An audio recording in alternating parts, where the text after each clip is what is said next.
Welcome to A edu. और ए edu के हमारे इस यूट्यूब चैनल में आप सभी का स्वागत है। तो जिस प्रकार हम लोग चर्चा किए थे हेड मास्टर अर्थात जो प्रधान अध्यापक की बहाली थी उसके सिलेबस के बारे में, तो कई लोगों का कन्फ्यूजन था प्रधान शिक्षक के बारे में, उसके सिलेबस के बारे में, तो उसे हम लोग दूर करें।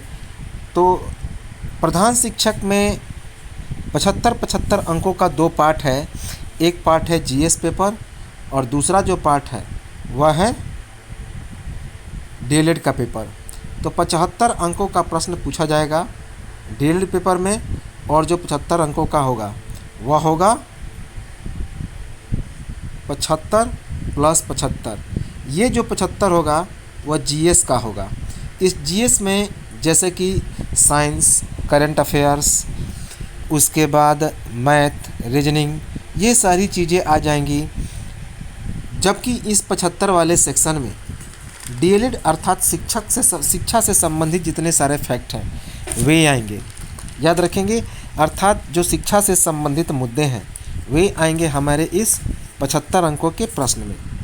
तो चलिए हम लोग देखते हैं कि वास्तव में इसका सिलेबस क्या है। तो ये जो पाठ्यक्रम है डीएलएड का पाठ्यक्रम,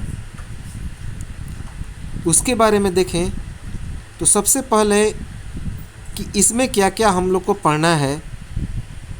हालांकि जिस तरह से जो बीएड का पाठ्यक्रम था, हमने बताया था जो प्रधान अध्यापक की बहाली के लिए कि ये सेंस ऑफ ह्यूमर पर ज़्यादा डिपेंड करता है, क्योंकि किस तरह से हम लोग अपने विद्यालय में मैनेज करेंगे, बच्चों को किस तरह से हैंडल करेंगे, उसके बाद विद्यालय में कौन कौन सी सामग्री होनी चाहिए और एक शिक्षक का क्या व्यक्तित्व होना चाहिए, और भी सारे जितने सारे शिक्षा से संबंधित बातें हैं जो कि एक शिक्षक से अपेक्षा की जाती है।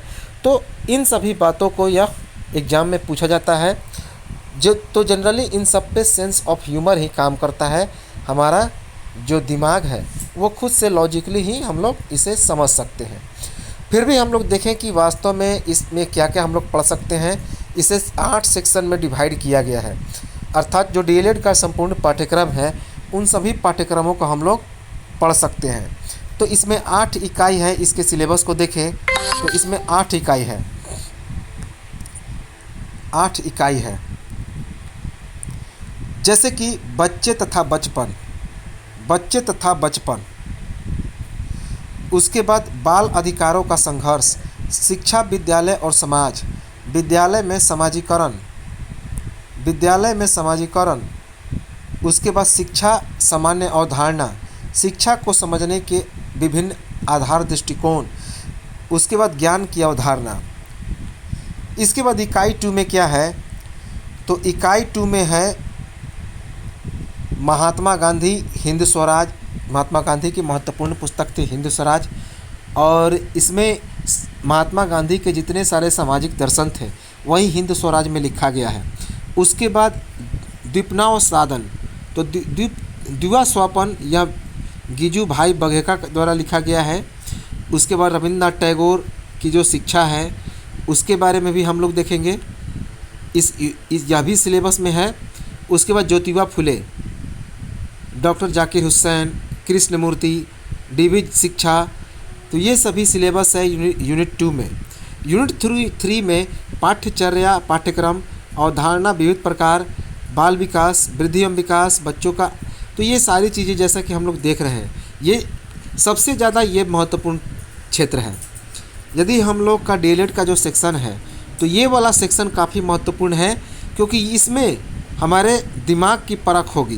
क्योंकि बच्चों का शारीरिक विकास कैसे करना है, एक शिक्षक का दायित्व तो है सबसे पहला कि वह बच्चों को कैसे शैक्षणिक गतिविधि से निपुण करता है।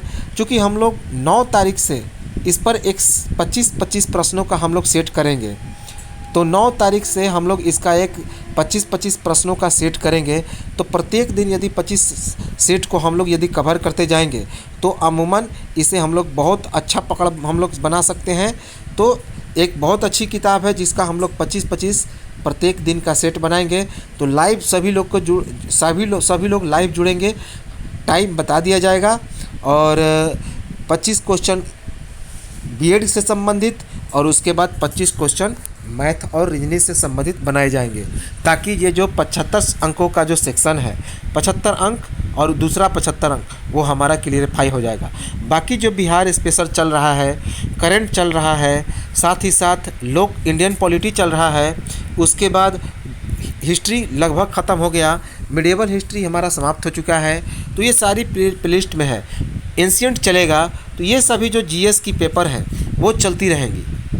तो 9 तारीख या 10 तारीख के बाद, 9 तारीख या 10 तारीख से हम लोग कंटिन्यूसली करेंगे मैथ और रीजनिंग का 25 सेट, और 25 सेट चलेगा इस बीएड से संबंधित, हम लोग इसे प्रैक्टिस सेट करेंगे। तो ये चीज़ें 25-25 करते करते सारा जो है समाप्त हो जाएगा। अगर हम लोग इस तरह से 2000 प्रश्नों को सोल्व कर देंगे, तो फिर वापस इसी चीज़ को रिपीट करते हुए एग्ज़ाम में आएगा, तो कई चीज़ें हम लोग को रिपीट मिलेंगी। तो ये हम लोग का आसानी से ये इसका सिलेबस समाप्त हो जाएगा। तो ये तो था, इसे आप लोग पढ़ लेंगे, इसमें कोई बड़ी बात नहीं है। ये तो था हमारा डीएलएड का सिलेबस। मेन जो यहाँ पे टॉपिक है, जो पढ़ने योग्य है, जहाँ पे हम लोग को सीखने योग्य है, वह है सामान्य अध्ययन का पेपर। तो ये सामान्य अध्ययन अर्थात जो जीएस का पेपर है, जनरल स्टडीज़ का पेपर है, यही हम लोग को मेन पढ़ना है, क्योंकि इसमें कोई लॉजिक काम नहीं करेगा। इसमें तो हम लोग को जानकारी लेना बेहद ज़रूरी है। तो इसमें भी 75 अंकों के प्रश्न पूछे जाएंगे। तो 75 हो गए हमारे शिक्षा से संबंधित अर्थात डीएलएड।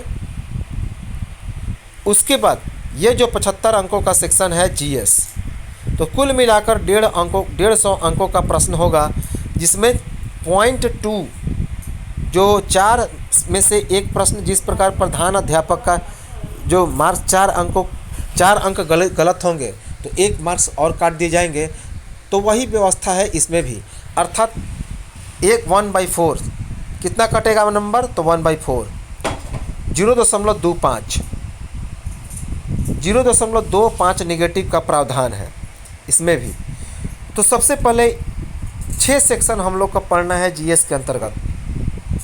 एक एक चीज़ हम लोग पढ़ लेंगे, एक एक चीज़ बारीकी से।